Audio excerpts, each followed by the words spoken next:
Hello views, இது எங்கேன்னு யோசிக்காதீங்க, வேற எங்கேயும் இல்லை, தேனியில் தான். ஒரு ஸ்மால் ஃப்ளட்டுன்னு சொல்லலாம். இது வரைக்கும் இந்த இடத்துல தண்ணியே வந்தது இல்லைங்க. கிட்டத்தட்ட 20 வருஷத்துக்கு மேலே ஆச்சு. 20 இயர்ஸ்க்கு மேலே கழிச்சு இப்போ தான் இந்த இடத்துல ஃப்ளட்டு மாதிரி வந்திருக்கு. ஆக்சுவலி இந்த இடத்துல அவங்க வந்து ஓப்பன் பண்ணி விடாமல் இருந்திருந்தால் இந்த அளவுக்கு தண்ணி வந்து ஃப்ளோவாக போயிட்டு இருந்திருக்காது, ஊருக்குள்ளே வந்திருக்கும். ஆனால் கொஞ்சம் முன்னெச்சரிக்கை நடவடிக்கையாக அவங்க வந்து அந்த மண்ணெல்லாம் தோண்டி விட்டு ஓப்பன் பண்ணி விட்டுட்டாங்க. அதனால் நம்ம கொஞ்சம் எஸ்கேப் ஆகிட்டோன்னு நினைக்கிறேன். இது வந்து வேறு ஊருக்கு செல்கிற பாதையாக வந்து இந்த இடத்துல இருந்தது.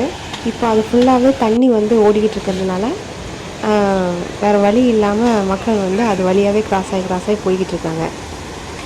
இதில் இன்னொரு விஷயம் என்னென்னா, மக்கள் நீங்களே பார்த்தீங்கன்னா தெரியும், வராத இடத்துல தண்ணி வருது அப்படின்னு நம்ம மக்கள்லாம் கொஞ்சம் குஷியாகி அவங்கவுங்க வண்டியெல்லாம் கொண்டு வந்து க்ளீன் பண்ண ஆரம்பிச்சிட்டாங்க.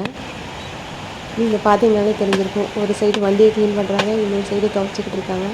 ஆக நம்ம துவைக்கிறது பக்கத்துலேயே ஒரு இடம் கிடச்சிருச்சு அப்படிங்கிற மாதிரி தான் சிலர் துவைச்சிக்கிட்டு இருக்காங்க. இன்னும் ஒரு சிலர் என்ன மாதிரி வீடியோ எடுத்துகிட்டு இருக்காங்க. நான் வீடியோ எடுக்கும்போது 1-2 பொண்ணும் வந்து பார்த்தேன், வீடியோ எடுத்துகிட்டு இருந்துச்சு.